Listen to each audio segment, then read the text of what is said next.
আসসালামু আলাইকুম রহমতুল্লাহ। আনসান বাজারে এই মহিলা এইভাবেই মাছ বিক্রি করে আর কি। খোলা বাজারে প্রতিদিন এখানে মাছ মানে আনে এবং বিক্রি করে,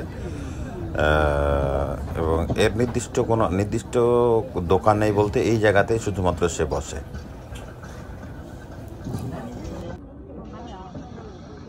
শনিবার ছুটির দিন হওয়ার কারণে সাউথ কোরিয়ান বাজারগুলোতে এভাবে আসলে দেখেন না, এখন ওই গগিন মানে বিদেশি লোক অনেক বেশি চারিদিকে। আজকে একটু ভিড় বেশি হবে, কালকেও ভিড় হবে, তবে শনিবারের দিন এখন একটু বেশি ভিড়, কারণ কাজ কাম নাই তো, তাই সব বাজারে আর কি ঘুরতে আসে। বাজারের প্রয়োজনীয় জিনিসগুলো এই ছুটির দিনেই কিনে নেয়। ওই যে কম্বল আর ল্যাপ কাঁথা বিক্রি করে আর কি, ওই যে বিছানাপত্র বিক্রি করে।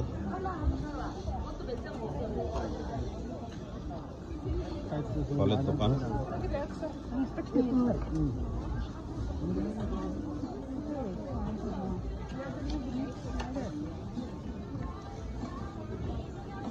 হ্যাংটেন যে ব্র্যান্ড আছে, হ্যাংটেনের এই ব্র্যান্ডের দোকান। তবে এখানে বাইরে যে মালগুলো আছে এগুলো মোটামুটি সস্তাতেই পাওয়া যায় আর কি।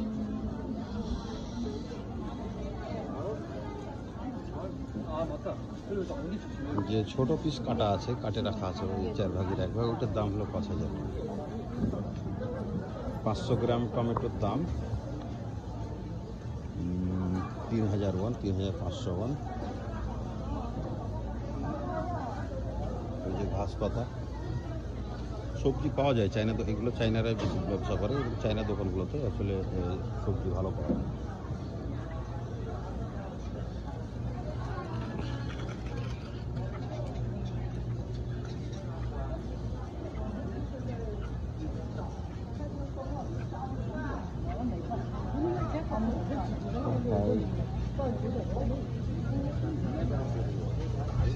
এই যে বিশাল একটা ওই যে জাপানি বলেন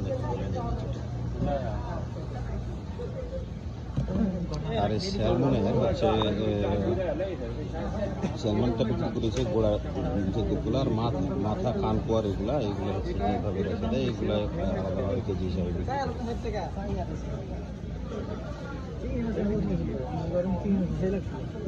করে।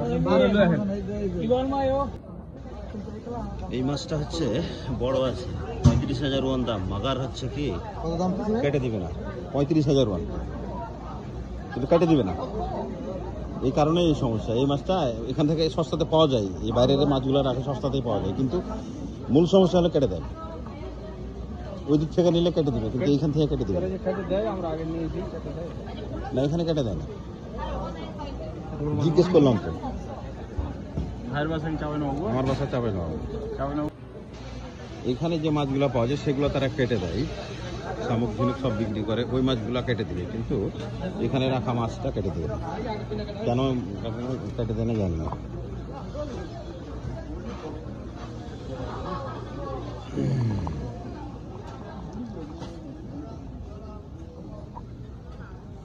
আগে ছিল এখানে ইন্দোনেশিয়ান দোকান, এখন এটা মালিকানা চেঞ্জ হয়ে চায়না দোকান হয়ে গেছে। তবে সবজির বাজার মোটামুটি ভালো এখানে। সবজি বা এই যে এদের কাছ থেকে নিলে যায় না, এদের কাছ থেকে নিলে সবজিটা কম দামে আর কি পাওয়া যায়।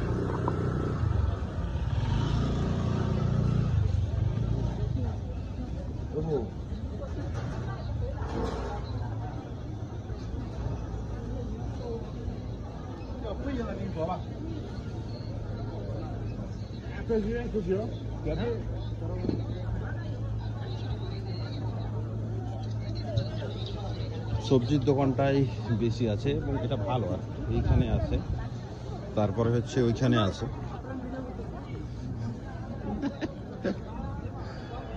এইখানে হচ্ছে সবজির দোকান। তবে সবজির দোকান আনসান শহরে অনেক বেশি। আমরা সাধারণত হালাল ফুডের দোকান থেকে মাছ মাংস কিনলেও ইদানিং আমরা বাইরে থেকে হচ্ছে যে এই মানে ওইখানে সবজি টবজি সব কিনতাম, কিন্তু এখন আর ওইখানে আমি যাই না। ওই আমরা বাইরে থেকে সবজি টবজি কিনে মাছ মাংসটা হালাল ফুড খেয়ে কিনি। আর এই হচ্ছে এক ফল, এই হলো এক ফল, যেইটা কাঁঠাল তো না, এটাকে ওরা বলে হ্যাঁ, ভিয়েতনাম কাঁঠালের মতোই, কিন্তু এর দাম অনেক বেশি। এইটুকু দাম, এই যে একটা, এই মাত্র একটা দুইটা কুয়া বাইর হবে 64,000 ওয়ান দাম। এই জিনিসটা অনেক ভিয়েতনামি এবং ভিয়েতনাম, মালয়েশিয়া এবং হচ্ছে যে এই থাইল্যান্ডে পাওয়া যায়। তবে থাইল্যান্ড আর ভিয়েতনাম এটা বেশি খায়, এটা বিশেষ করে থাইল্যান্ডের লোকেরা এটা অনেক বেশি খায়।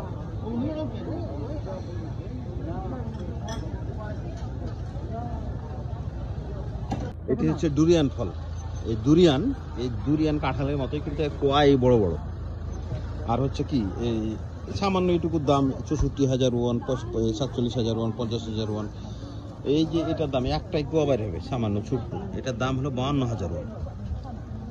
আমরা সাধারণত খাই না, ওই ভিয়েতনামি থাইল্যান্ডে খাই। থাইল্যান্ডের দিকে খাওয়ারটা সর্বোচ্চ, সব থেকে বেশি। আর আজকে হচ্ছে সব থেকে বেশি, মানে কি বলে, আজকে হচ্ছে বেশি ভিড় আর কি বাজারে। আর ওই যে সামনে মাছের দোকান থেকে এলাম, ওইটা ওইখানে। আর আমাদের হচ্ছে যে হালাল ফুড, আমরা হালাল ফুড কিনি এইখানে। ওই যে সোজাই যে নীল বিলবোর্ড দেখা যায়, সোজাই হলুদ বিলবোর্ড, ওই যে গাড়ির যে লাইট দেখা যায় ওই দিকে, ওইটা হচ্ছে হালাল ফুডের দোকান, মোল্লা ভাইয়ের হালাল ফুডের দোকান। আমরা সাধারণত ওইখান থেকে মাছ মাংস নিয়ে, আরও আছে আশপাশে, আরও দোকান আছে। সবাই ভালো থাকবেন, আল্লাহ হাফেজ।